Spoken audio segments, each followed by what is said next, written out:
Mac G or El Tito is bigger than entire radio stations by themselves. These single independent creators are larger than major networks. People are more likely to buy because that podcaster spoke about that brand than any television ad, any radio ad, any social media influence. It's my opinion that AI and the tools that are available are the best thing that ever happened to Africa. Maybe let me just take some time to just give you guys, the people who are here, whether you've been here before or haven't been here, give you guys a bit of a breakdown of what AMPT is, the reason why we're doing what we're doing, right? And of course, how you can get involved and the purpose of this masterclass today, right? Can I just maybe get a show of hands? Who is here for the first time? Who's never put your hand down? Who's never heard of AMPT before? Never heard of AMPT? Have you heard of AMPT, but you just haven't been here before? You haven't been, but you've heard of AMPT. Okay, cool. So basically, guys, what we are an empowerment hub here in Johannesburg. And what that looks like is we try to empower young creators, right? And we try to empower them through two things. We try to empower them through resources, right, which is access to equipment, and also try to empower them through education and information, which is what we're doing here today, right? For the last 5 years, maybe? For the last 5 years, people have been able to get access to the space absolutely for free, right? And when something is free, people start to think, there's something wrong, it's a scam, but if you understand the reasoning why we did it for free, maybe you'll understand then why, right? So the reason we created the space and made it free was because we believe, and the founders of the space, John Savage and Carl Boysen, believe that in South Africa, we are one of the most talented countries globally, right? That's like undeniable. You look on a global scale, you see that everybody wants to know what's happening in this country, whether it's sports, whether it's dance, whether it's acting, right? We've kind of figured it out in terms of the entertainment industry. But the two things that we actually struggle with is one, resources, right? Most of the people that came on stage today, right? What did everybody say they need? Resources. They need cameras, they need lights. So that's one of the problems that we are facing as a country, right? And then the second problem is the access to information, right? Once someone starts making money, it's difficult to sustain that money. That's one of the biggest challenges, is actually being able to sustain that money. So why we built AMP Studios was for that, to say, okay, now you have access to the resources, now you start making money, but then how do you become sustainable? How do you keep growing that money? How do you keep growing your brand, right? And we decided to do that through our masterclasses, right? So the masterclasses like the one that you're in today, we've been running, I don't even know how many masterclasses we've done, but if you were here throughout the year before, last year, you'd have known people like Buhle Bendalo were here, people like Msaki were here, people like Mash Beats were here, people like 031 Chopper were here, like we had artist managers here, we had artist lawyers here, we had guys like DJ Cleo, complete legends in the space, right? To share knowledge, give you information so that you have a pathway in terms of what you want to do, right? And I can almost guarantee you, I hope my boss doesn't fire me, but I can almost guarantee you that we're going to be doing it a lot bigger this year, right? For those who don't know, AMPT has officially found a sponsor and a partner, so we're going to be back, right? We're going to be rocking. And most importantly, I mean, the guys went back and forth, no joke. We went back and forth with brands, back and forth with investors, back and forth with so many people to try and make sure that we implement that the space comes back for free. So, John, don't fire me, but I'm saying it. The space is coming back for free, and you guys will be able to then get access to the space, access to podcasting, access to recording, right? And making sure that we're there to hold your hand and help you become the best content creator and the best musician that you can become. Can we get a round of applause? Come on, are we doing God's work or what? From the founder of the space, the founder of Africa Podcast Network, the biggest network in the country, can you guys please put your hands together for Mr. Savage, John Savage? Woo. Thanks, Limbo. All right. How's it, everybody? What do I do with my notes now? I'm gonna have to bend down and check them out. Can I get a little stool, maybe, so I can see my notes? Everybody good? How many here has a podcast already? Very few. That's so few. How many are planning to start a podcast? Listen, I'm going to do a very crazy thing today. I've got 1,000 Rand in cash that I'm going to give to one of you today. I'm going to put it right here. Yeah. Right? And you'll see why. I'll talk about a little bit why later, how we're going to get that. I haven't figured out how, but all of you are going to have to do one thing for me today. And then at the end of this talk, one of you I'm going to literally give that cash to, and there's not many of you, so it's going to be quite easy to do. Cool? Okay, I'm going to move quite fast.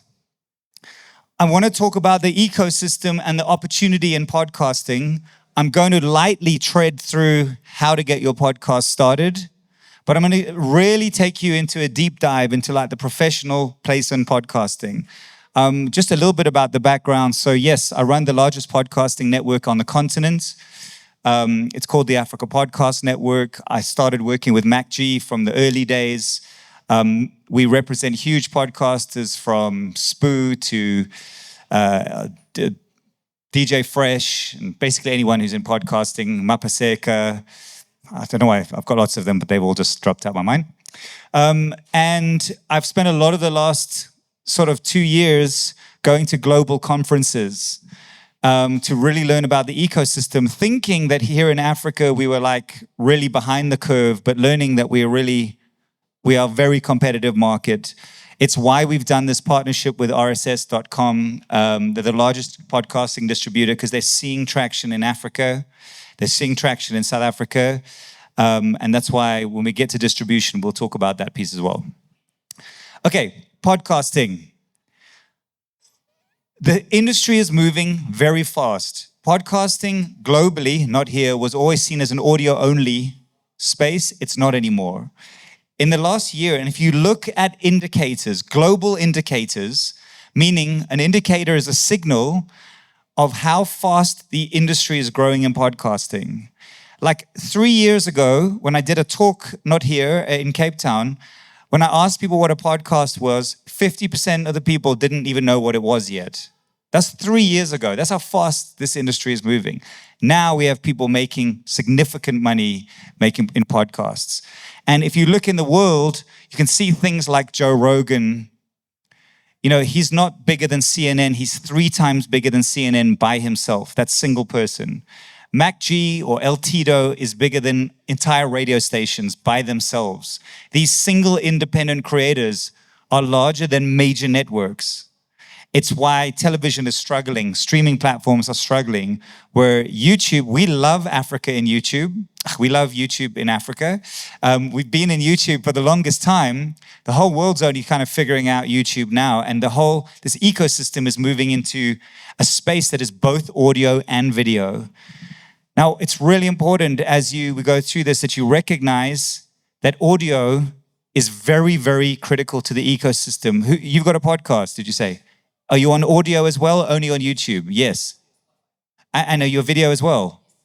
Who else has podcasts here? Who else put their hands up? Who is only on YouTube and not on audio? Say again?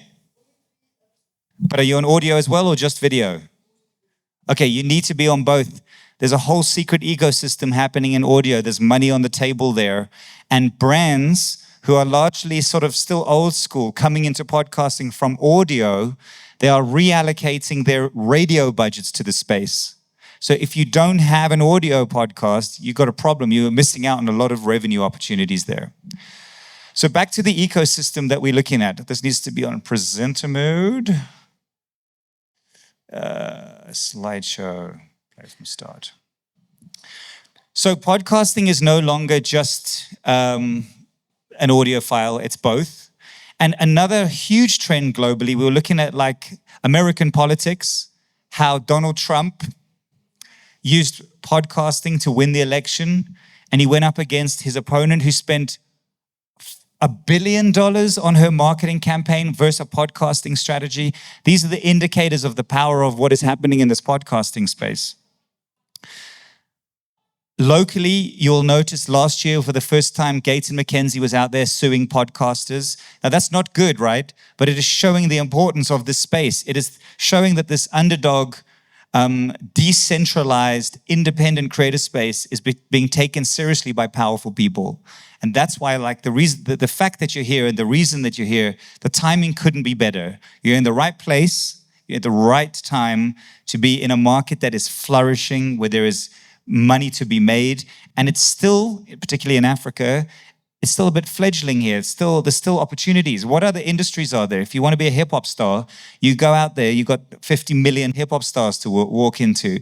This podcasting space is still forming in real time.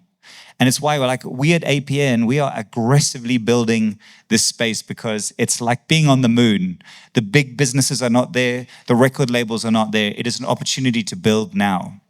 And the real insight is, if you start thinking about it, television and podcasting are sort of becoming the same thing.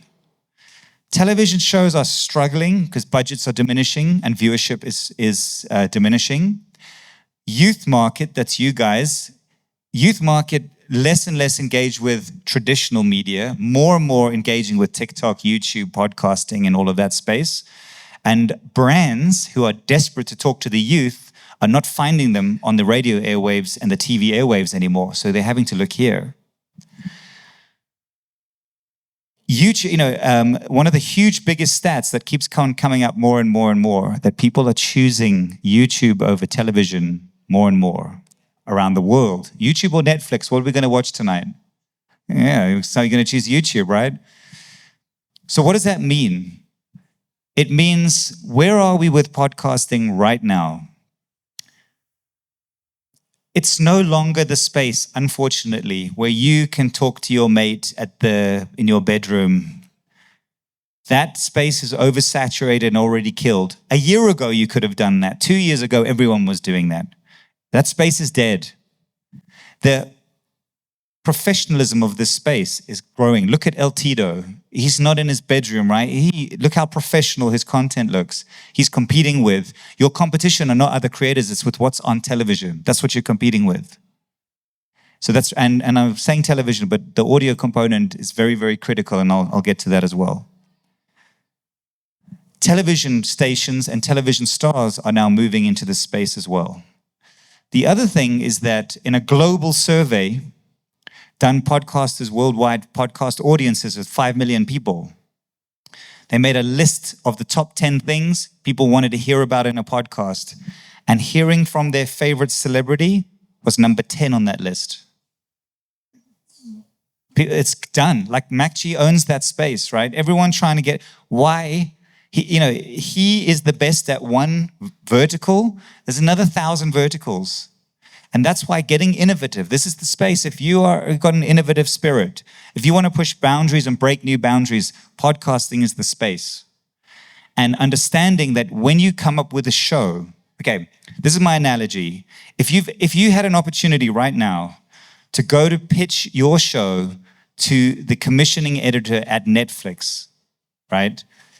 You would not go up and say, me and my buds, we're really funny when we've smoked a joint, so we're going to film ourselves and put that on the web, right? And the reason you're not going to do that is because you know that the top creators with big budgets in the world are speaking to the same commissioning editor. So when you approach that commissioning editor, you're going to have to go like, what am I bringing that's totally unique? What's never been done before? What are audiences craving, but there's nothing in it? If you look at sport, the thing I hear about all the time is like people are bored of the super sport format. Like people love sport. Isn't there something edgier? Then you get someone like George McQueen who's actually like owning that space, right? So what is different? And this is what, if you come from television world, you understand format is really important. Now, what is format? Format is like, the way to describe it is, when you tell someone else about a podcast, you say this: did you check out when Thingy did Thingy? Right? And if you can't tell someone about your show like that, then you don't have a show format. You and your uncle talking is no longer a podcast. You are creating TV shows of the future. And the worst part about it is, instead of that commissioning editor from Netflix who you don't have access to, but if you did, you'd have to be on your A game, and it would be a highly competitive space. Your idea would have to be the best in the world.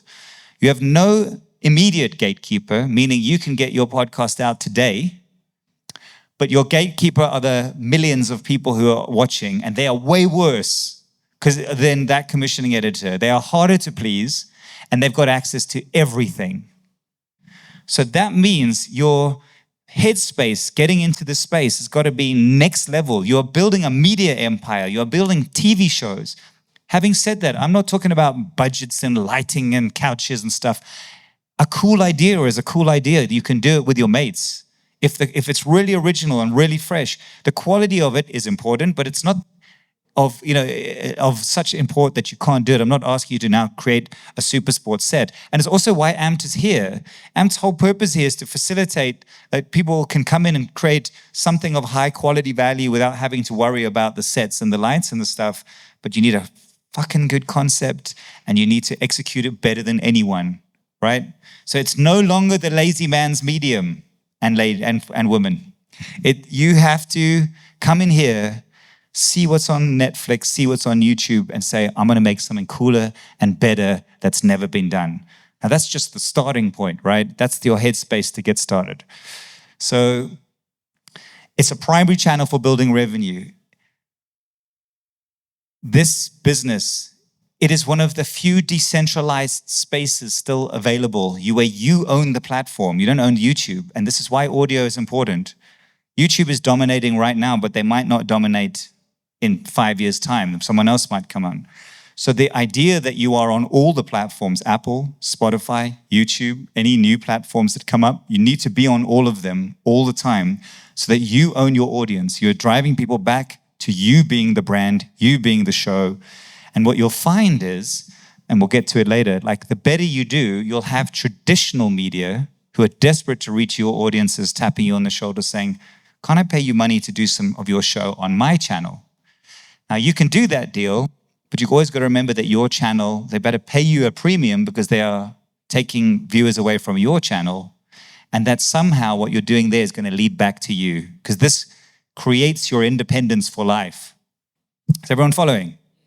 Great. Yeah, you can reach global audiences. So that I know we can do as well. We in South Africa are so small-minded when it comes to our audiences. We don't even see rest of Africa. We're in this little insula. And the more time I'm spending working throughout Africa, a lot of the countries are working together. We're not. We still think the ceiling is the outskirts of Johannesburg. Cape Town's worse. In Cape Town, if you're famous in Cape Town, you walk around as if you're world famous. They don't see the opportunity. Now, your job is to build numbers. And yes, you might be in a particular niche. If you're in like local football or in something particularly local, I'm not saying you need to get global, but there are niches that are Africa-centric that you could look at building something that has legs, rest of world, rest of Africa. You can do that from here. It's like the first, one of the things I always think about, the more time I spend overseas, they have the technology and the money, but all the stories have been told. They're struggling. Like Hollywood's kind of killed every story. We down here, we've got stories no one's ever told. Do you know Josh Rubin? Josh Rubin is a Cape Town podcaster. He started to get a lot of views, and he made these little stories, like just little, he's a weirdo. He's as if he's never seen a podcast before. He like reinvented the whole format. And when he got to this like really big size, he went to America and was like, I'm going to break in there now, because a lot of his audience was from America. He spent 6 months there and he came back. He was like, I've got no stories to tell there. They're all being told. Came back. Now he's a monster. Mr. Beast, he's signed to us. Mr. Beast is stealing him from us because they see the potential. And we really need to open our minds as how powerful we are. We are the creative central of the world, Africa. We sit here going, oh, we don't have anything. No one will help us. No one give any money. This is the place where we can build our own shit and own it. We own the IP, we own the ideas. We don't need anyone to give us anything. And this is all wrapped up in this podcast umbrella. Okay, and the reason I'm saying I'm sort of between my notes and this presentation, I'd rather ignore that. But why I've said that, one of the things about podcasting that is super unique If you make a show and put it on television, as soon as that thing finishes airing, it's gone forever. When you build stuff now, remember, oh, I've only got 5 views. I'm so sad. I only got 20 views. I'm so sad. 36 people listened on Spotify. In a year's time, people are going to still be coming to that. That episode will then be on 10,000 and 11,000 and 50,000, right? And so getting your format right and making sure you understand you're building yourself a media empire from your first episode is really critical. Cool. Let's see what nonsense I wrote for the next slide. Okay, let's look at niches. So I'm in a very fortunate position. I work with a lot of podcasters and a lot of brands. It frustrates the living crap out of me how much opportunity for innovation we have that no one is doing. Everyone is starting a podcast every 5 minutes, interviewing a celebrity or talking cuck to their uncle, right? And there are thousands of other verticals that haven't been explored. I'll give you a few examples. I'm working with a South American podcasting company, distribution company. They took a whole lot of, do you know what a telenovela is? Like a soapy. They took soapies, they converted them into Spanish languages for their market and put them on audio. They're called audio novellas. Already made dramas turned into audio and converted into their own languages. 8 million listens a week. 8 million, right? Where is the African language podcasting? Where are the dramas happening in the podcasting space? This is a really big opportunity for somebody. And dramas are really formulaic. And really, if this is something you're passionate about, and I'll tell you another thing. These soapy actresses who are famous and on TV, I've been in rooms with them where they're like, can't you get me into something on YouTube? But they know that their days are limited. You could go get a famous soapy and to be on your drama for an audio novella or a YouTube series. Has any of you heard of micro dramas? This is a massive new industry that is coming. Pardon? It's coming everywhere, but yeah, so there's a global trend now of 1 minute short dramas. So imagine you have a 30-minute soapy, but you cut it into 31-minuters. This is getting big. So I'm blurring the line. Podcasting for me is audio and visual content that is long form storytelling in this space. So what other niches are there? So I looked in, there's quite a lot of demand for football. So there's quite a few, there's trap and pass and stuff. That's great. But I noticed there's no cricket podcast, not saying that any of you have to do it, but there's opportunities in cricket. The other thing is that when I look at South African consumption, people listening, there's a huge demand for comedy. Other than PNC, where are the comedy podcasts? Why are people not focusing on comedy? Because we are forcing people to consume US and UK-based content because no one's doing it. And those are just 3 simple ones that I've just put on the table there. What about a daily news show as a podcast? Like there's so many verticals, so many opportunities in the niche space, in podcasting that we're not doing. And I think it's like a mental block of innovation. We're seeing that guy doing his thing and we go, I want to do that, and we're doing that. And you really need to understand, guys, open our minds.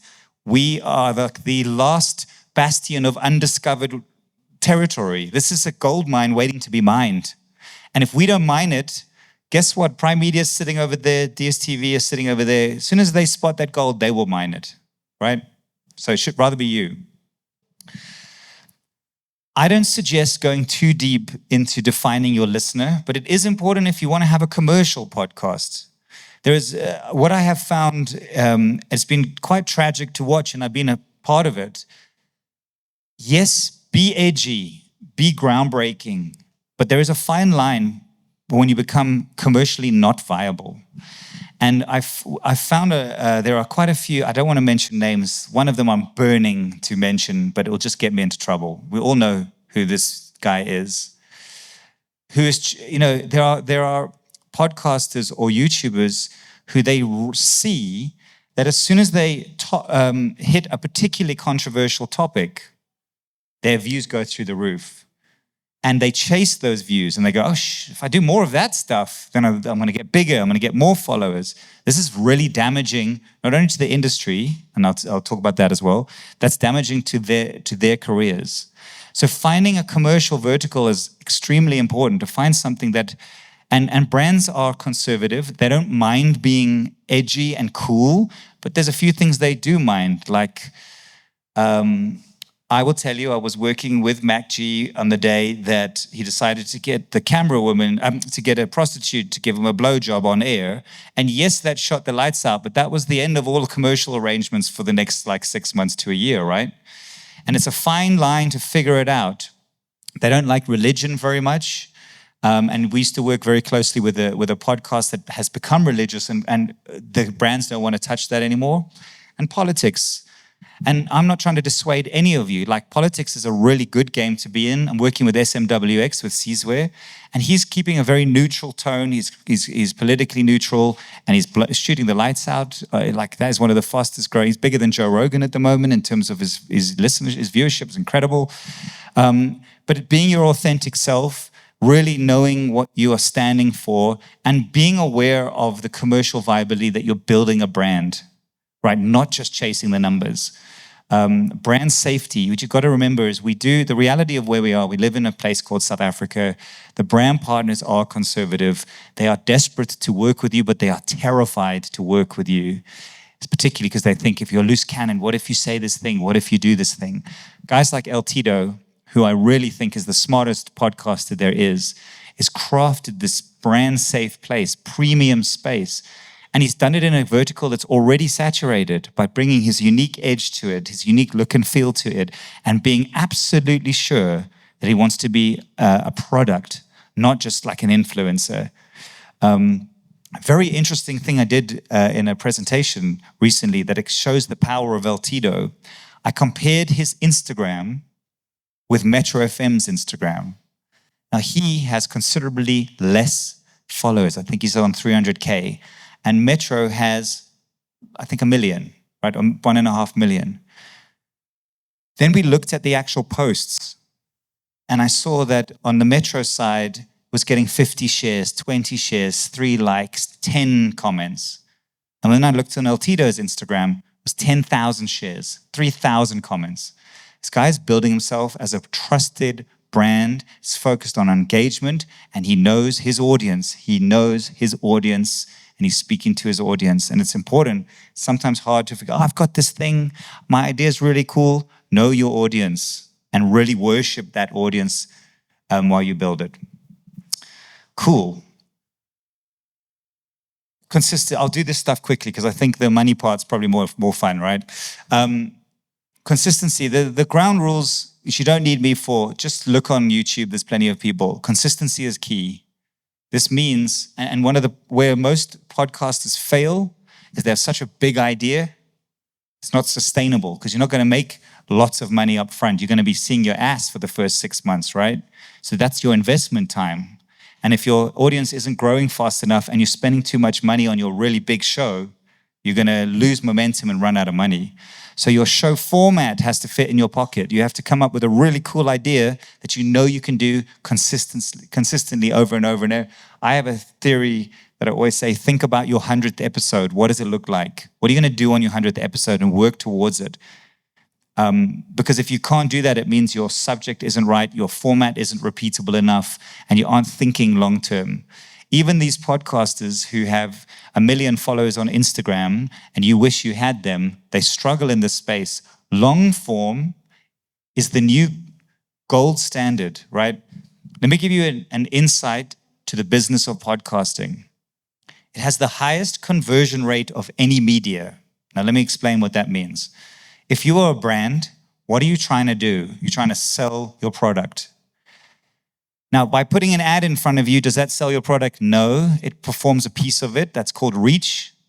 But it is, they'll put ads everywhere so that you're always seeing that brand. Then you want awareness. Like, are people aware that my brand works? But then it's the third piece, which is the most valuable piece of it, is conversion. Meaning, when someone interacts with this ad, do they actually go and buy it? That is harder and harder and harder. And it used to be Super Bowl ads. And it used to be just put the Omo ad in the ad break because you know who the audience is.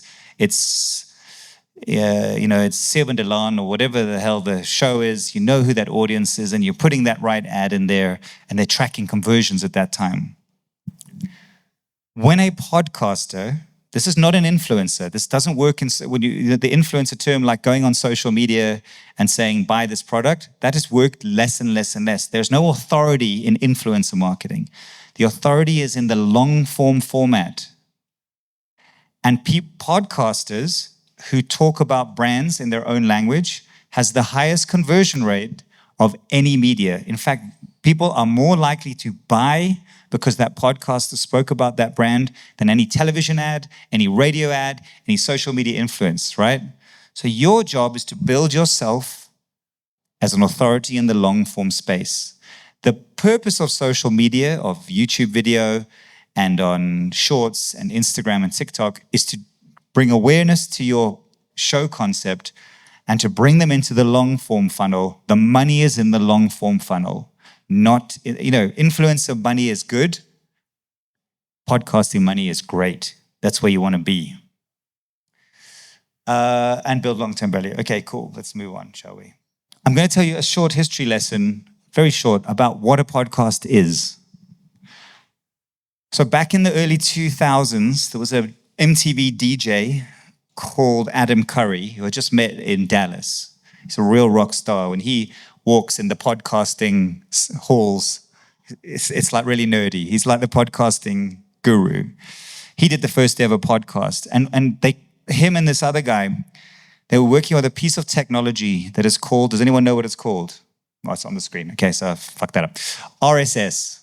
Okay, RSS is one of the simplest, most basic, stupidest pieces of technology ever made that we utilize every day. And while RSS is the spine of podcasting, it means that that podcasts are independent and free. And that's why I say it's like the last bastion of decentralization. The record labels own all your distribution platforms for music, right? Hollywood owns all the distribution to TV. But the RSS feed was built by like computer nerds who wanted everything to be free and fair for everyone. You own your own RSS feed, nobody else does. So when Adam Curry, and what this piece of technology does is, it's that thing, the thing about a podcast is that it updates automatically. It's a piece of content that automatically updates.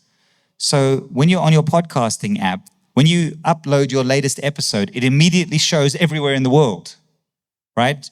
It's not like uploading it to a server or uploading it to a computer or posting it on a website. It's like a little spine, this little spine that when you upload something at the bottom, it distributes everywhere in the world to all of the distribution platforms. This is called RSS. Your audio goes there, your video goes there. It's how Netflix updates its library through this RSS spine. Everyone was fighting over it. So it got its name, podcasting, because they didn't know what to call it. And Steve Jobs from Apple was like, I like this thing. I'm just going to include it in the latest Apple update. And some journalist called it podcast, a cast through an iPod, and it became a podcast. But Apple don't own it. Nobody owns it. Microsoft went to war with them. They tried to call it Webcast or something, Windowcast, but Apple won the cultural war on that one. And that's how we have RSS feeds. Now, why this RSS feed is really important to you is because you have to start your RSS feed. You own your RSS feed. If someone else starts your RSS feed for you, unless they transfer it into your name, that's their RSS feed. It's the IP, it is the heartbeat from which all your monetization occurs. When an ad gets dropped into your podcast, it gets dropped in through the RSS feed. It pays the owner of that RSS feed. Whether it's going to YouTube, it's going to Apple, it's going to Spotify, that RSS feed is the critical component. And when I say in audio, why it's important to start to build your RSS feeds up is because there's lots and lots of revenue being made in the audio space. So on video, you have AdSense revenue, but where's your AdSense radio in audio? It's in your RSS feed. So this is very important. Now, we have partnered now. So one of the big dogs there's a huge distribution companies all over the world who focus on building RSS feeds. But we are working with one called RSS.com. They are the original OGs of RSS.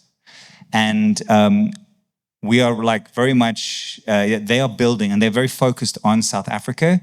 And so I recommend that you all start your RSS feeds and you do that through RSS.com. And so how I'm going to do that, so this is why I'm going to check at the end. One of you who's done what I'm about to say by the end of this session is going to get this grant, right? So if you go on to Brenda, which is our WhatsApp line, if you have the number, and you type in RSS amped, right? Brenda will send you a link to sign up to rss.com. But here's the thing, a lot of you signed up already, but you haven't actually signed up for one of the tiers on there. There's 3 tiers. There's a free tier, there's a paid tier, and then there's like a pro tier. Pro tier, I said pro tier. But these tiers, it's really important now that you actually sign up because that births your RSS feed. At that point, you now have an RSS feed that you own. So if you haven't actually gone into one of the tiers, now here's an upside because of the partnership with us. If you sign up for the paid plan enables monetization, which is what you want. Because of our partnership with them, if you put in the discount code RSS amped, one word, you'll get 3 months on the paid plan. And you can opt out at any time before the 3 months is over, right? So I'm going to give 1,000 Rand today to someone who has signed up to the paid plan for free and have birthed their RSS feed in this room. I haven't figured out how yet. So Dom, you think about it, how I'm going to do it. But that's what we're going to do. Okay, is everyone clear? Then I know everyone in this room has birthed an RSS feed. This will be your RSS feed for life. Your podcast will live on it. Okay, moving on. Just a quick insight into the importance of audio. RSS feeds were usually built for audio only, but they are the most powerful piece of tech because they also distribute video as well. And YouTube has forced themselves now to accept RSS feeds. So you can both put your audio and your video through RSS, which is interesting. Now, one of the interesting things about the data, and this is just a tiny insight that's going to help you drive as you grow this to understand the ecosystem. YouTube counts a view, I think it's 2 seconds. It's like 2 to 3 seconds counts a view. But Spotify counts a listen 1 minute, right? What that means is, and then people are more than 60% more likely to complete an entire of your episodes in the audio space or with YouTube video off than they will in video. What does that mean? Why am I giving you all these crazy stats? It means that you need to understand this. Video is a really important discovery platform. You need to be in video because it drives people to your platform. But most people are going to most people drop off in the first 40% of a video. But it still says 1 million views, right? In the audio space, people are much more likely to listen to the entire thing. And that's why if you are not there, if you don't have your audio platform built into it, you're missing out. You are missing out on the critical heavyweight component that brands want to work with you with, which is that authority line. Is everyone following me? Am I just rappling, slapping? Are we on the same page? Do you want to have any questions before we move on to the next slide? Or are we doing okay? Just keep running. Keep running, okay.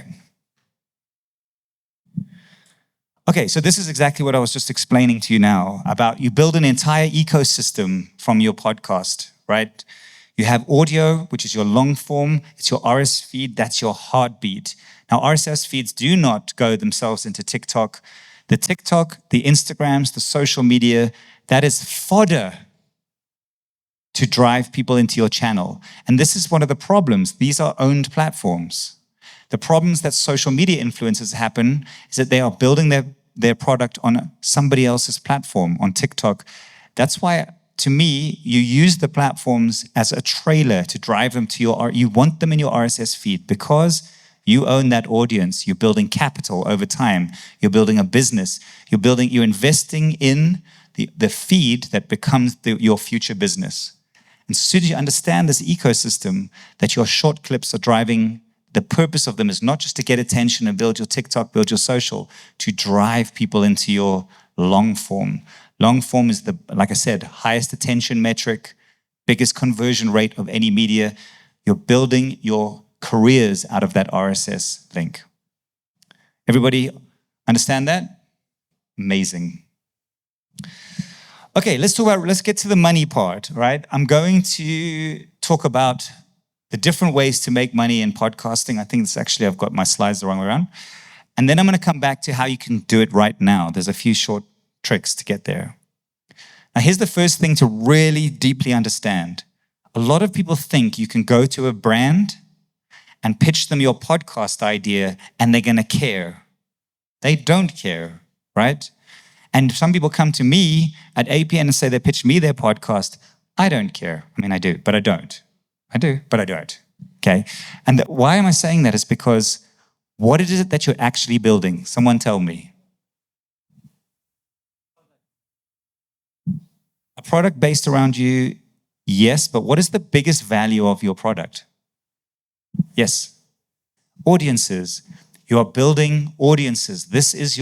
And these are audiences that you own. YouTube don't own them if they're on your RSS feed. Spotify doesn't own them. Apple doesn't own them. You own them.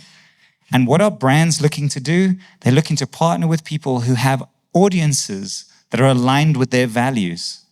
So your entire business focus is building audiences.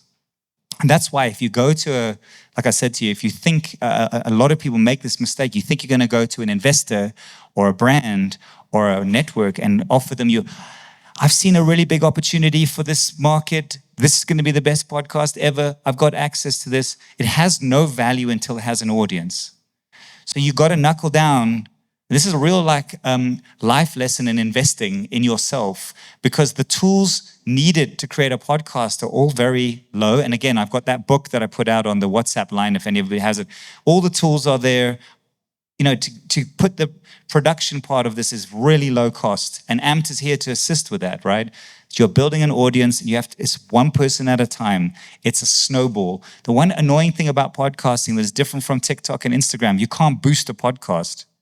You have to market it. You have to promote it. You have to do everything you can. Like if you're releasing a single as a hip hop star, you've got to work so hard on getting eyeballs on that. And there's lots of other strategies around that as well. You're building an audience one person at a time. And I was saying earlier, a lot of celebrities fail. They take their 1 million followers, they start a podcast, they think that's going to translate. What happens is their first 2 episodes do really well because everyone's like, oh my God, I started a podcast. But then they drop off because it's long form, it's a different animal. They go down to 100 and they have to build that snowball like everybody else. And a lot of big celebrities' egos can't handle 100 people listening to them. Whenever they post, they get 1 million likes, right? So that's why it's like a snowball. You got to protect it. You got to build that brand one person at a time. And every new audience member is key. Now, once you get into audiences, let's start with where podcasters monetize. There are different ways to reach your audiences that brands are looking for. The one thing is called programmatic ads. Now, this is the lowest hanging fruit. It's hard to make lots of money from. Podcasters earn from programmatic ads. That keeps their bills, pays their food, keeps their podcast at zero. It's not a massive revenue generator, but it's a good place to start. The problem with programmatic views is it's 100% directly related to the size of your audience. Now, what is a programmatic view? When you watch YouTube, an ad pops up before and during the video that you're watching, unless you're on premium, right? Now, that ad is not tied to that video. It's got nothing to do with that video. What is it looking for? What is the YouTube ad? So who is that YouTube ad going to? Sorry? It's targeting you, right? The person who's listening, not the video. So if I watch your podcast, and Des watches your podcast, it's going to serve us 2 different ads. So the programmatic technology in YouTube called AdSense is studying your viewers and serving ads to them and giving you a percentage of that revenue. That's called programmatic. You need to make like 1 million views on a YouTube episode to actually make money. It's very annoying. Now, here's the secret sauce and the beauty of RSS, right? Audio has the same thing, but they pay a lot better, and you need a lot smaller audience to make the same amount of money. Yes. So you still need to get your numbers on RSS. So that programmatic ads, those ads that are played on your Spotify app when you're listening, that is real revenue that you've left on the table if you're not really focusing on building your audio platform as well. And the payments are significantly better rate than what YouTube pays. So that's money for nothing. That's just you making content and getting paid every month. This is how a lot of podcasters start, is that they build up their AdSense and their Spotify and their Apple revenue. And that's the first bits of money coming in, 1,000 Rand there, 500 Rand here, 2,000 Rand there, right? That's first. The second part on the puzzle is in-content shows. So this is where a brand wants to be part of your show, and there's a few touch points. The one is called a live read, and a live read is where they give you a script and you read the script on your show.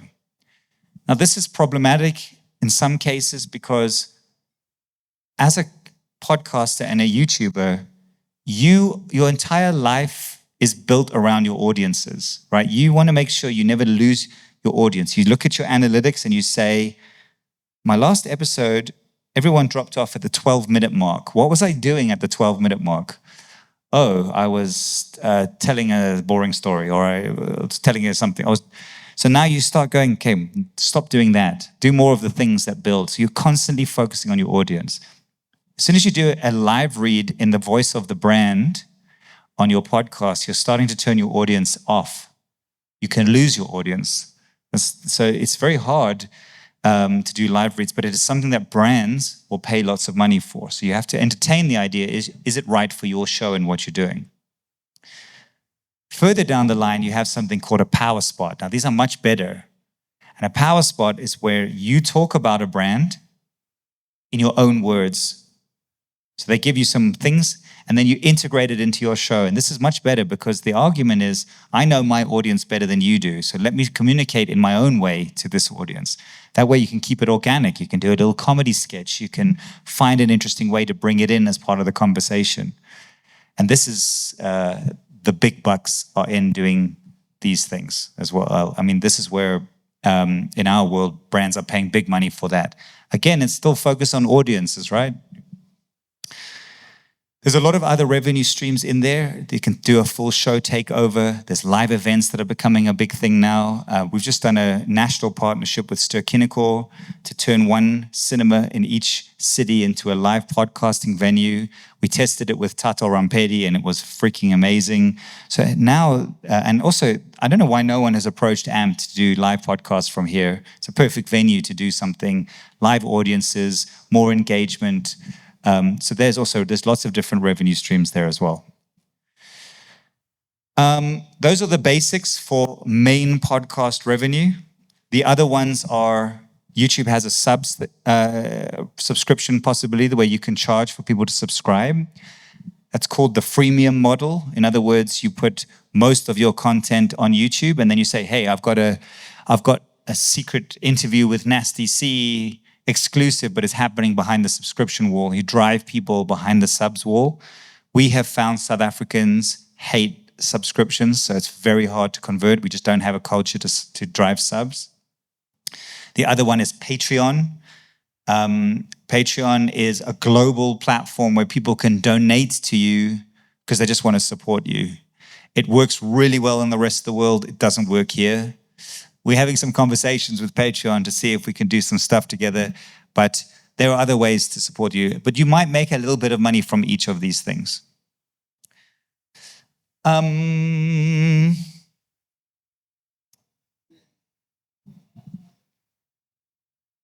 So let's talk about your first 10K quickly, and then I want to get to the end because I think this is much more valuable if I hear from you, if you've got questions and stuff. Your first 10K is the hardest part. And it is a balancing act. It's a chicken and egg situation. It's like if you've ever tried to make a movie, you got to go to your actors and tell them that you've got the budget, and you've got to go to your investors and tell them you've got the actor when you have neither, right? You need the one to get the other, and you need that one to get. So this is a bit of a like song and dance, your first 10K. But there are a couple of tricks to it. So first of all, you don't have an audience yet that's big enough to get brand sponsorships of the ones that we're talking about earlier. You are focusing on programmatic revenue, so you'll start earning a few $100,000 from programmatic revenue just by being consistent and getting a few dollars in and understanding how the ecosystem works. Does anyone know what affiliate partnerships are? Has anyone done this before? Okay, so there are many, yes. Referral programs, yes. Right, so if I look in the podcasting space, there is amazing technology that is trying to break into South Africa. Number one, RSS.com. They're desperate to build their footprint here. We're helping them, and you guys can help them do that as well.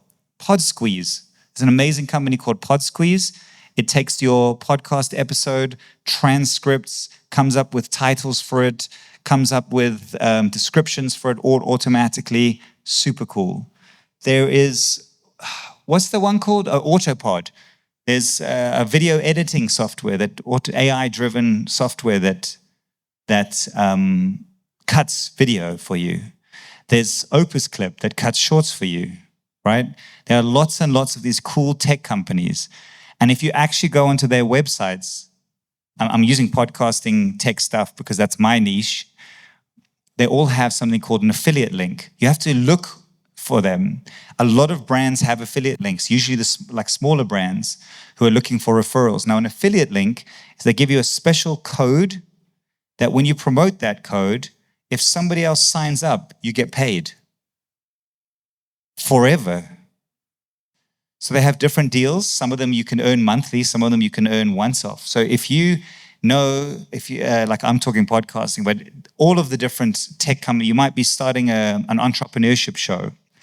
Then I would go and look at, say, accounting software and find some underdog accounting software that has an affiliate link and say, right, guys, this show is sponsored by you. Will really be helping the show if you sign up to the free thing on our accounting link. You get paid for that. You get paid for that. So really do a deep dive on affiliate links because it is a really nice way to get your first few $1,000 into the door, and it makes you work really hard. You have to make sure, one other thing, when it comes to brand partnerships and affiliate links, you need to be ideologically aligned with your show. If you are doing a wellness health show, doesn't matter if McDonald's want to offer you R1 million, you can't take that deal. It's against your brand. You make sure you are finding brands. And in the affiliate space, there is so much stuff happening there in tech that tech companies are desperate to get their brand name out. They can't compete with the big guys. You can take your small audience of 50, and if you just convince your mom, your dad, your friends to sign up, that's 5 checks you're getting already from those 5 signups, right? So affiliate links.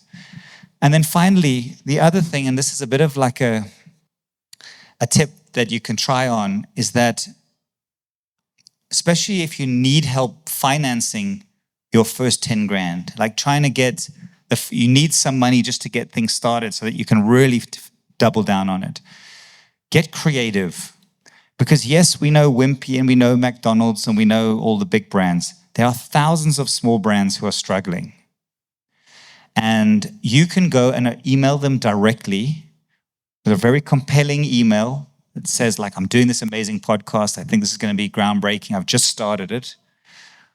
I think your brand is very aligned to what I'm doing. Can we look at a deal? What about 5,000 Rand a month?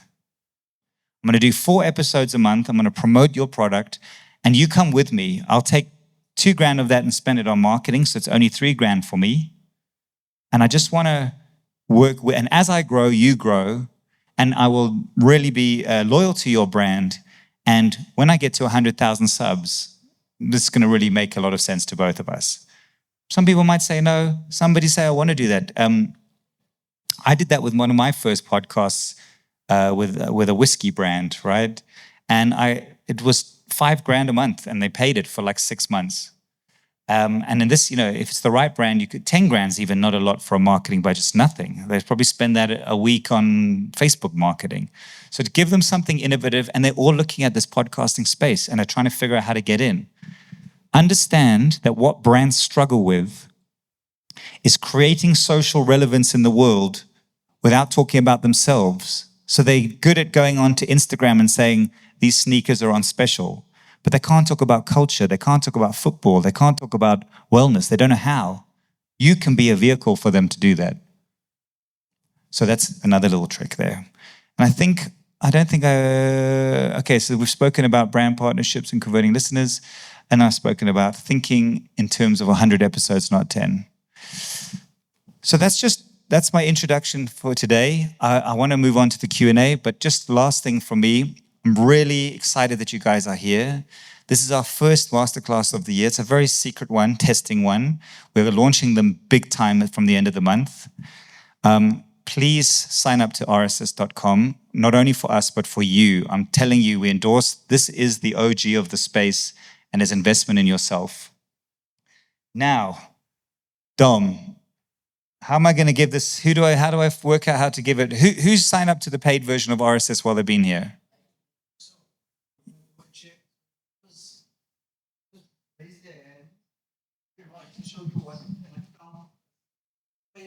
Okay, here's what's going to happen. We're going to do a 30-minute Q&A.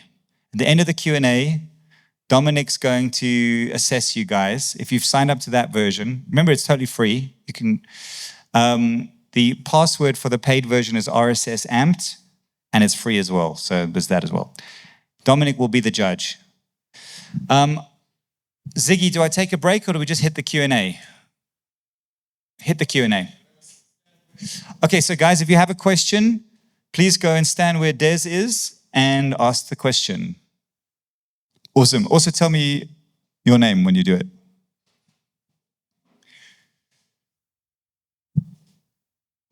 Cool. We only got one question. Good morning. Yeah. How's it? Good morning, John. How are you? Good, and you? Great. My name is Isa. I have a podcast called Cool Cat's Corner. And my question for today is, how do you stay innovative in a world where AI is actually going to be dominating podcasting in the field, right? Because now, since we've seen that it can also do music, how sure are we that we are actually going to be able to generate our own revenue without relying on AI?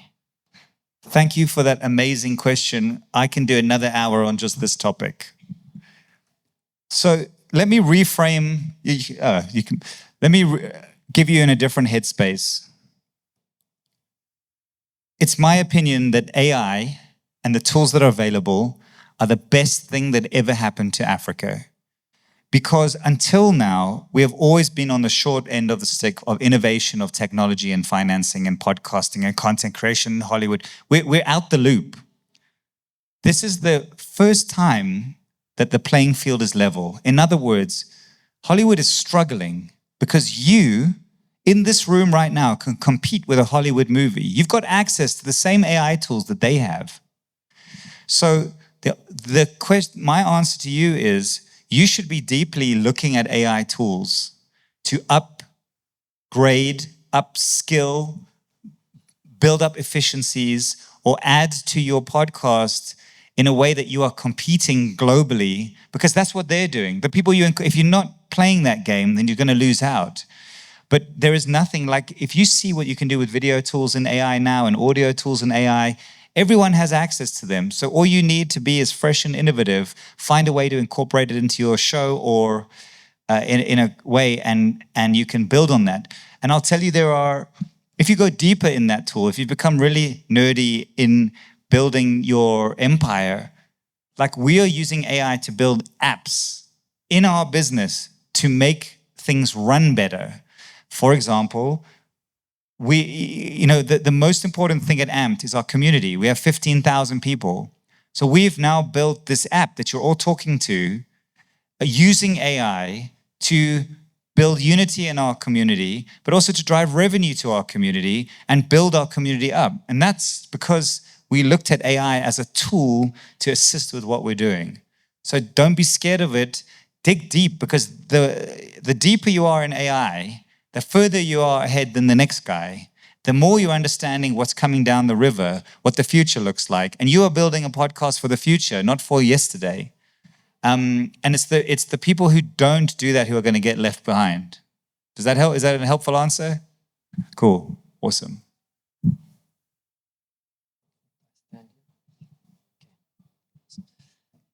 Hi, Hi, how's it? how are you? Good, welcome. Great, thank you. Thank you for creating the space. Thank you for being an ecosystem builder. I know it's not easy. My name is Josh Dillon. I am the founder of JD Creations, a digital marketing agency. Our podcast has been built more on a B2B kind of business model rather than the B2C model that you've run us through now. So basically what we've done is, instead of selling other people's products on our podcast, we sold our digital marketing services through the podcast. And that's been great because it's like you get paid a lot more per sale, right? But it's difficult in terms of scalability. So we're in a unique position where we are currently trying to translate that B2B model into a B2C model because we want to reach that scalability. Now, we've been reaching the consistency. I'm pretty sure we've posted almost halfway to 100 episodes. Well done. We are under 2,000 subscribers. And the reason why is because, how I've described, we have a very specific person that we're trying to market to. But now we want to switch that. What advice would you have to us? Because I think the thing that we need to really focus on is restructuring the format to be a little bit more broad. What advice would you have for someone like us that's trying to do Okay, that? great question. This is a dangerous place you're in, right? Because you have to ask yourself, the more niche your audience in the space, the better. Because the more niche your audience is, it's the harder to reach places. Think about this. If you had a podcast, and I always use this example, and I should think of a new one. If you had a podcast that was like extreme fly fisher, like the most, like people who are not walking up rivers, but like doing it in the most dangerous places in the world, that's such a weird, crazy niche to be in, but that's your obsession, and the people who are listening will have that obsession. Now, can you imagine how hard it is for the people who are selling fly fishing rods and extreme sports gear to find that audience? They can't. So you become a premium delivery. Now, you know, one rod is 45,000 Rand. So you can charge premium rates. Think about the other podcasts that do well, cycling, pilots. Holy shit, there's a guy doing a pilot podcast. What they charge for their few thousand listeners is like 20x what you charge if you had 1 million listeners. So if you really are identified a niche and have built an audience in a niche, I would protect that niche and consider building something else around it. As soon as you pivot into that other space, you lose your opportunity to target that niche, and it's something else entirely. That's, yeah. Nice. You've given me some food for thought there. Thank you. Cool. But if you've got the chops for it, then create something else. That's probably better. Yeah. Awesome. Unless it's not creating revenue for anymore, or unless, because one of the things about one of the pet problems I have with marketers doing podcasting for marketers is that the intention is less about the value that you're providing to the community. It's more, so that audience is not always that strong and that committed. It's like, I always had an issue with Stephen King, the writer, always writing about a writer. You know, it's like, we don't care, we're not writers.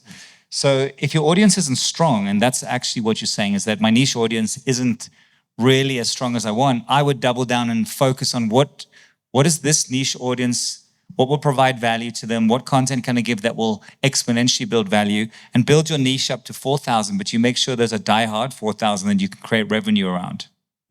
Yeah, and I think it's also just thinking about different ways to generate the revenue, because currently it's, you know, bringing on clients, but then... And they pay to be on it. Some do, yes, some do, but a lot of them convert into clients that might use our production services or, you know, that kind of stuff. This is a different model. I've seen this before, and I understand the pain point of it, understand the thinking of it. It's a vanity metric, really. You might not have such a strong audience as you think, but you've managed to build an audience enough for someone pay to be on it rather than pay to promote? Or do you have ads running on it as well? No, we don't have ads. Yeah, so maybe, okay, I reframes your question.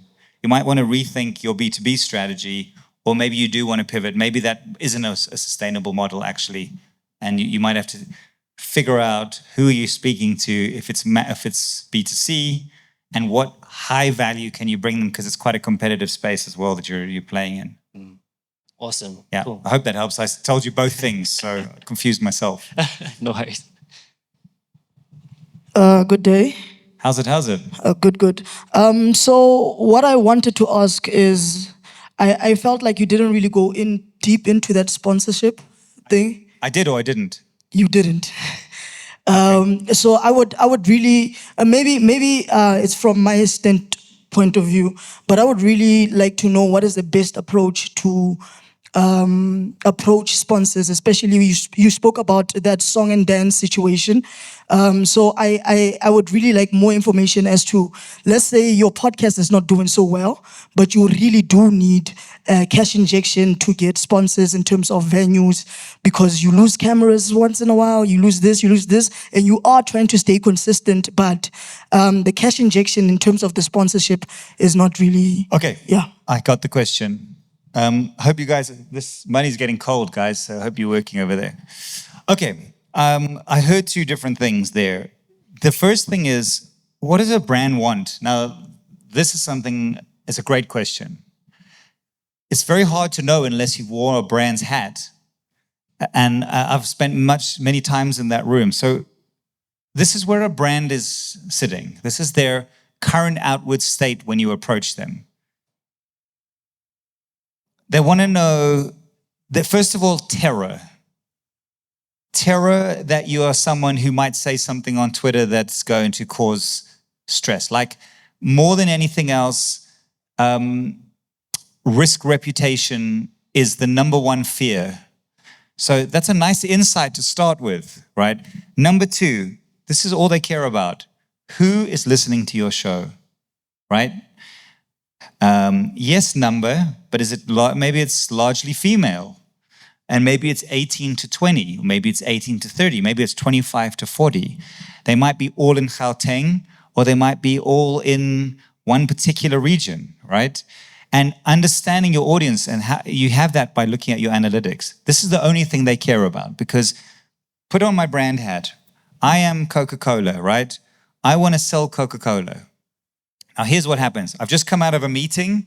There's 50 people in this meeting. There's 50 agencies working for all these guys. They've all got a different objective. And I have to sell, and my objective is, let's say for this thing, I have to sell 1,000 Coca-Colas to females. It has nothing to do with you. They've decided that there's a new flavor that females are going to like, 18 to 20 years old, Gauteng. That's their audience. Now, you don't know what their audience is. They know. That's invisible information. So when you come to them and say, here's my really cool podcast, to that person, I've got 10,000 followers who are all males, 30 to 40, and you pitch your ass off and you walk out of that room and you don't get the job. The reason is, the audience is not aligned. It didn't feed into what they wanted. So here's the trick. If you get in front of a brand, and that's another whole thing, how to get in front of a brand is another thing. The smartest thing you can do before you pitch is ask some questions, right? The questions I would ask is, first of all, they tell them you're a fan of the brand. That's important. I really love the brand Coca-Cola. I hear there's this new flavor coming out. Sounds awesome. Who are you marketing it to? The best way to win a pitch with a brand is whatever they say, you repeat back to them 10 minutes later in your own words. So if they say, oh, we're looking for, we got 18 to 25, it's females, it's very young, it's super cool, we're struggling to meet the youth audience, that's what I'm doing. Then you say, oh, I want to tell you about my podcast. Well, it's aimed at 18 to 30-year-old females who are super edgy and like art, who are into music, blah, blah, blah. So now you've match-made the audiences, and that is the key thing that you need to understand is, even when you cold call someone the first time, when I say to find a brand match, who your audience is aimed at, because you might not have built it yet, is really, really critical. And then comes all the rest of the stuff. How are you going to execute? Does it, like, how planned are you? Can you be trusted? Now, consistency is a really nice thing, because if you say I've done 50 episodes weekly, you're appeasing a brand to say, okay, this person can be trusted. They will then go look at your social media profile as soon as you leave the room. They'll look at, and here as well, they'll look at the numbers on your social media profile. And here's the thing, guys. I hate to say this, it's not ethical. You can cheat your fucking social media numbers, right? You can't cheat your podcast numbers.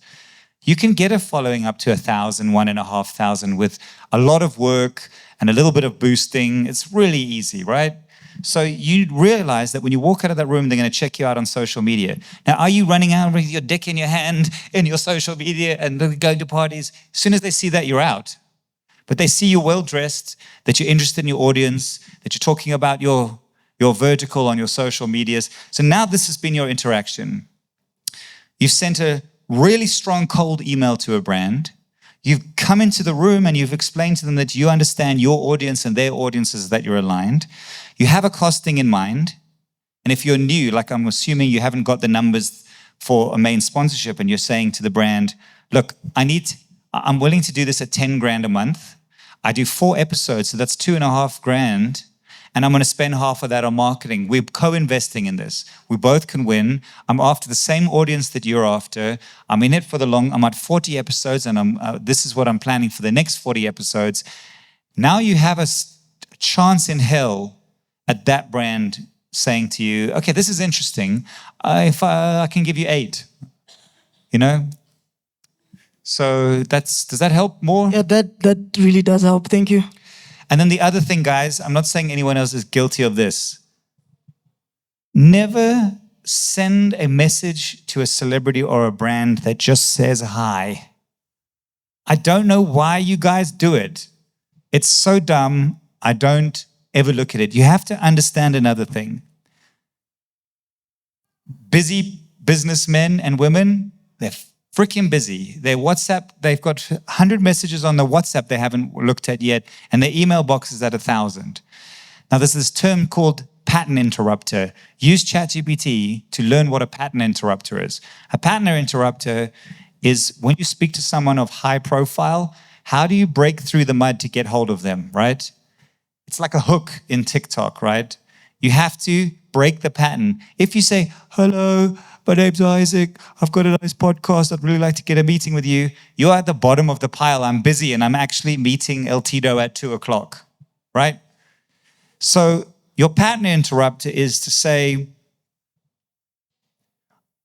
do your homework, find them on LinkedIn, see they're the right person, make sure it's a smaller brand that you understand, look at their other marketing so that you can reference it. Like you've seen their ad on YouTube or whatever, or you see their language. You say, hi there, I'm the fastest, I've used this before, I'm the fastest growing podcast, a skating podcast. I'm the fastest growing skating podcast in South Africa. I'm very committed to growing the skating industry. I'm a huge fan of your brand. I really love that thing you did on YouTube with that thingy. It's super aligned with what I'm doing, and I'm speaking to the skating community. I'm still small, but I'm growing really fast, and I'm really dedicated to making this. And I've seen there aren't other good skating podcasts in the country. Would you be up to a short introductory meeting of 15 minutes for me to discuss a potential opportunity? That was actually pretty good. So understand, it's easy to say, understand the psychology of what I just did. I understand that this person is busy. And I understand that they don't care about me. And I understand they have their own problems. They have a brand. They're trying to reach a community. They've got a marketing budget. There's few platforms. I'm solving all these problems. In one email, I'm saying, hey, I might be a problem to your solution. I might be a solution to your problem. And by saying I'm the fastest growing, which is impossible to prove, particularly if it's in a vertical that no one else is doing. If no one's doing skateboarding podcasts and you're the only one, you are the fastest growing skating, something provocative in there that gets their attention, then that's the trick. The trick is to pattern interrupt them enough to get a meeting. Now, once you get that meeting, It'll never be, I always say 15 minutes because we know no one, it's going to be 30. But you're saying I respect your time by saying 15 minutes. But have your shit together in that 15 minutes. Have a deck, have graphs with your audience, do your research on their brand, and in 15 minutes, pitch the crap out of it. Now, you might get 20 no's and 1 yes, and then you're at 10 grand a month already. Yeah. Thank you so much. Cool. Yo. All right, are we done? Is this a question? Yeah. Oh, hi, Dom. How's it? So I've been on the fence about starting a podcast for a long time. You know what I do? Well, the people I don't call know that what I do. podcrastination. Podcrastination, yeah. I read the book. Get to that. So yeah, I've been podcrastinating for a while. But I think it's also mainly just finding the time and getting my head around who actually does the podcast. Problem is that with what I do, I'm the best person to do it because, well, I can answer questions, I can speak about it. So what I do is I provide solutions to businesses using AI. So if you need an AI employee, a salesperson, a receptionist, whatever your business is. Everybody, Dominic built Amp's Brenda Fussy chatbot, by the way. So I can do it for all of y'all too. Here's the thing. The adoption of AI is very slow on the uptake here in South Africa. Particularly, I would like to target dealerships. So if I were to start a podcast, I would make 10 episodes just targeting dealerships and how an AI receptionist could change just the way they operate. I don't know the length of the podcast that would be good. At least I learned something better now, like a little bit more about distribution. So I feel a bit more confident about that. But it's about just getting it started. So, okay. Thank you for that question. The problem with this podcrastination term, podcasting, the barrier of entry is your audience, and the analytics on audio and video will tell you what's working and not working. The more time you really spend planning and thinking and saying, I'm going to do it, you're losing out on so much momentum because you don't know. In technology, you have something called market fit. Now, if you're a tech business and you're trying to raise R1 million for your tech business, the investor is going to ask you, do you have market fit? Market fit means you might have the best tech in the world. You might have discovered that chairs are better with 5 legs instead of 4, and it makes them a better chair. But until you've proven that the market actually give a crap, you won't get that investment. So you have to find a way to prove that your idea is actually working and that people are buying your chair and adopting your chair. The problem you're at is the more you think about it, the more you get stuck in thinking about it. And the reality is you have to get cracking because your first 3 or 4 episodes that very few people will see and you can delete if you wanted to, will tell you what's working and not working. It will tell you who your audience is and if they care about what you're saying, how you're saying it. You might, analytics will tell you everything. If you do a podcast about 2 different things and see which one, cars versus motorbikes, and then you see, motorbikes, I got 1,000 listens, cars, I got 50 listens. Now let's see the different motorbikes. And by testing each idea, you'll get an unstoppable ground map for the direction that you're wanting to go in. But the bottom line is if you understand the broader term thing, if you understand who your audience is, I would not be looking at AI tools. It's too specific. You're assuming a problem they don't know they have yet. That's the problem. So you have to look at your audience, dealerships, and you have to say, I want to solve the business solutions for dealerships, whether they're AI or not. I need to become an authority in that space. So you need to start completely focusing on problems in the dealerships. So one problem I've noticed, it's something I use in my pitch as well. Your dealership is open from 8 a.m. to 5 p.m., right? What happens to the leads? Yeah. When that closes, where do people go? They go to your website. So the problem is you are assuming a problem, right? Now, it's an obvious problem that you have to still prove. And that's why I'm saying a smarter way to start your podcast would be to go speak to dealerships and ask them what, because now you've said this is the problem I see from the outside. What are the things you guys struggle with? And start with those things. They might say, that's not a problem for us. The real problem for us is the time it takes if I've got inventory in Johannesburg to get it to Cape Town. And then you go, right, my first episode is what are the tools we can use to solve these problems, or what is the efficiencies? You know what? You could use AI to build an app that streamlines the back end, so that you are solving their initial problems before you are making an assumption on the problems, because you're like, it's the same problem he has. They're talking about the stuff that they know really well, that they want to talk about, before really understanding the pain point of the people you're talking to. Does that make sense? Perfect sense. It does make sense. One more question. Yes. Would you suggest doing these sort of interviews, this research in person or over the phone? What would be the best approach in this? What, the research part? Yeah, like you said, find out from them what their problem is, ask the question.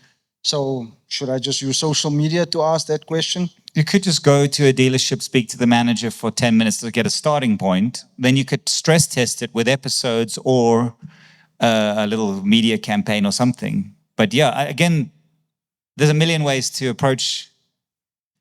The bottom line is, you know who your audience is. Get to know them intimately. You're still like, I assume their problems and I'm going to solve them, but really get to know them intimately. And then you just got your best. You might land up in the exact same place that you think intuitively is where you're going to land up, but it will just affirm your market fit. Yeah. Right. Thanks. Cool. Is that it? You're all done with me? Oh, there's another one. Sorry. Good afternoon, John Savage. Hi. How's it? Good to see you. I'm good. Tantla Koza. So yeah, with me, I run a sports media company. Not company, but a platform. We just hit 8,000 followers. 8? Yeah. On what platform? On YouTube? On Instagram. Oh, lovely. And then under 3,000 on TikTok.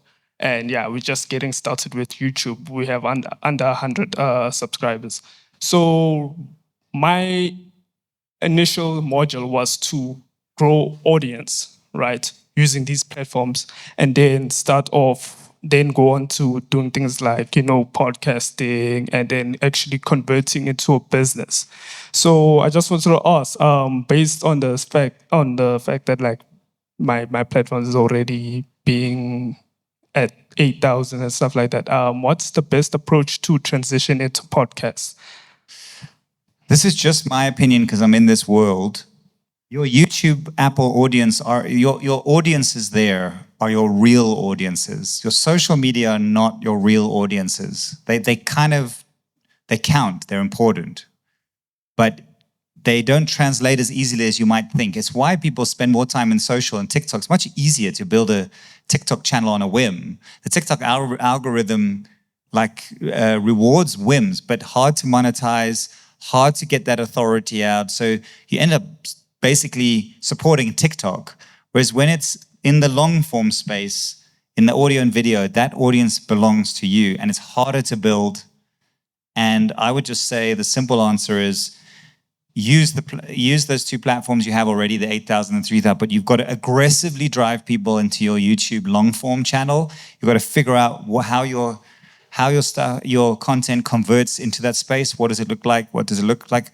But this whole talk today was not about like how to be the biggest. It was really focused on monetization, and the revenue model is in that long form. That is the gold mine. That's why it's so hard to do, hard to replicate.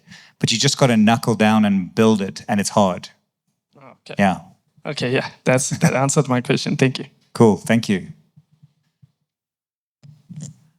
Oh, more. I'm back. I don't know All if right. there's enough time for a second. Is there?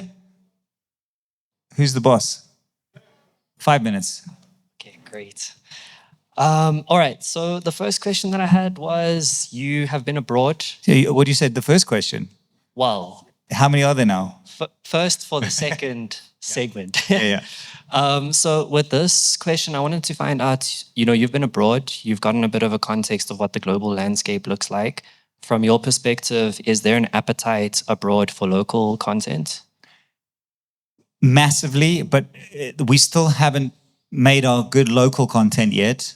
That's where the low-hanging fruit is. And why I say that is that we're working with creators all across Africa, and the advertising ecosystem is quite divided. So the person who holds the purse strings for the South African market's not the same one for US. So when I have a podcaster like Vusi Thembekwayo, who has a large South African following, but now a large American audience, I have to discount the American audience because it's not relevant to the budget for the local audience. So building your South African homegrown thing and rest of Africa is critical, it's important, and there are a lot more opportunities. Yes, to answer your question is there is a demand for the whole world. We're talking to Idris Ilba at the moment. The whole world is looking at Africa as the next explosive growth for this space. This is the place to be, and there is really big opportunities in the international market. You have to be super unique and super local centric because the international market is already, if you're South African trying to do English football, you're dead in the market. There's a million already there. So you've got to be super unique, extremely, like if you're doing an Amapiano related podcast that has global legs, born from here.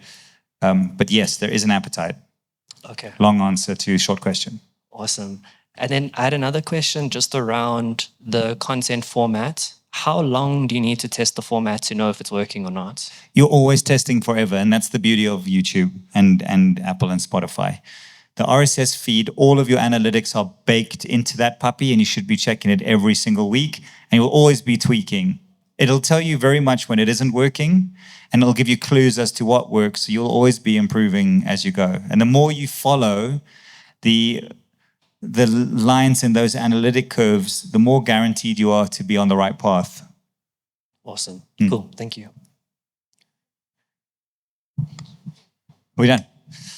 Okay, guys, Dom, we need to pick a winner here. Oh, we have one more question. Oh, we got two more questions. Good afternoon, Mr. Savage, and good afternoon, everybody.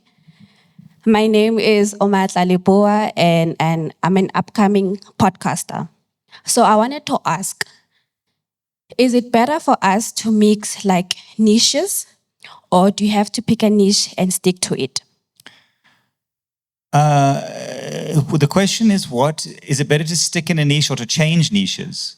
No, like for in case I can talk about, let's say, motherhood or patience, or do I just need to stick to motherhood? Do I just have to speak about patience? Or I can mix everything, politics, football, you know? Whew. That is hard because with motherhood, for example, that's a very wide vertical. You could do wellness to related with motherhood. You could do entrepreneurship to do with motherhood. You could do investment, savings. You could do sport to do with but now your vertical, your lane is under the umbrella of motherhood. And so as long as the lens that you're putting in is in the niche that you've decided that you are passionate about, that is distinctly you, you have a much better chance. Now, if you want to do a football show and a motherhood show, your audience is very confused. And when you go to the brand, you're just going to be, which side are you on? So it's really good to define an audience. You got to remember, like the Mac G's and the El Titos, these are like the Michael Jacksons. It's very rare you have such a massive audience that completely is like everyone. And yes, there are more people coming in there. It's really hard. But to stick in a lane or a vertical is a much smarter way in because you're able to identify where the opportunities are. If you're too broad, you're speaking to everyone, least likely. But if you understand, okay, like you brought up motherhood. So like mothers struggling with shit is a real thing. It's my passion, but I can apply that to all the verticals. Watching the football as a mother is a different experience with your, potentially that's maybe a stretch, but like you can still fit into other spaces provided that you are giving value to the audience that you're passionate about building. Sure. Hi, John. My name is Khoto. So, what if, right, you are trying to attain a market that already exists in YouTube? Like, you are trying to move them to a podcasting platform where you bring information to them, but instead of like a short form, it's a longer form. How do you approach that? I don't understand the question. Can you ask it to me a different way? What you ask? It seems like you're asking me if someone's already doing it. Yeah, but it's in terms of like there's already a niche out there, right? In which a person has sort of like curved a corner, but in short-term format. And if it is possible to move that thing into a podcast, like into a long-term format, Yeah. so that it is more ongoing and more communicative, and flexible. Can you be more specific? Just tell me what the niche is. Tell me, just use the actual real things and then maybe I'll understand better. Okay, so the niche is like, as you know, right, in South Africa, the niche for me is to approach like students, right, like giving them advice in terms of like. So your market is students. That's what you want to reach. Yeah, Yeah. like the audience is Great. the students, right, and there have been sort of a market, like, as you know, there are people who like do the things of like how to achieve great marks and all of that, right? But I want to bring it into like the podcast format, Yeah. and also sort of like give them opportunities to see that a career cannot be like one place but another place also. Okay. That type of That's great. What you're saying is you want to provide value to students around on like helping them build a business, or what did you say? Helping them what? helping them like see opportunities outside. In what? In business? In what? Give me an example of an opportunity.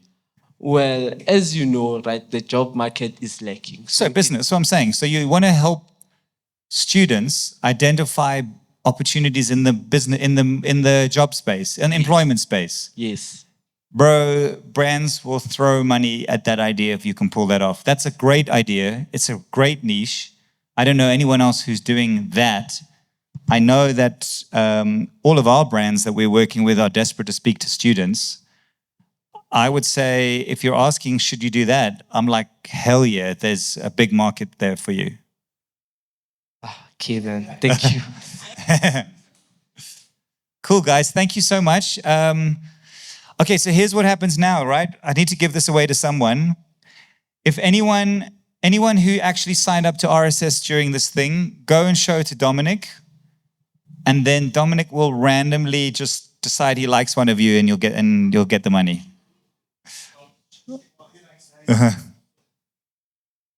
That's Dominic there. Thank you, guys. Thank you for coming. Welcome back to AMP 2026. Peace. Yeah.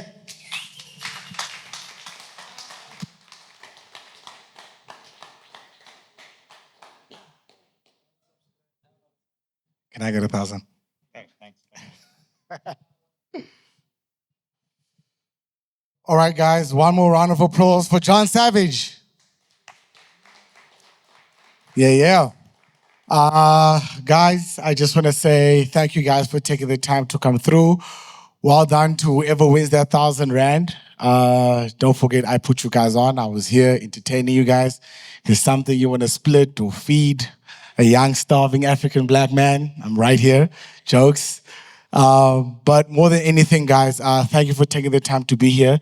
To be honest with you, I think we have some explosive masterclasses coming. Explosive. From the first one, I think did we get it over the line, John, the first masterclass guest? Yeah. But all right, but we're gonna have some amazing masterclasses this year. We're gonna have some amazing events. If you guys aren't on the WhatsApp channel yet, make sure that you are on that WhatsApp channel. Ask anybody from the M team to assist you to get on there. Like I said, all you need to do is go on the WhatsApp line, send a message amped up, right? And that will give you the link to being on the platform. So you guys can get that. And then I think we still have some studio to give away. We keep giving away things today, right? Man, we really are back. So we want to give away some studio today. You guys were amazing. The people that pitched, I think it was really, really dope. I think to be honest with you. Tata, I really loved yours, man. So I'm letting you know you have access to studio. We just need your email. Z will contact you, and then we'll give you possible dates. You can come through and shoot your podcast. I think it's going to be amazing. We're going to help you, hold your hand through it, and make sure that your podcast comes out amazing. So just a round of applause for my man Tata over there. All right, guys. We've come to the end of today. Thank you guys for taking the time to come through. There's other podcasters in the room, so make sure you connect with other podcasters.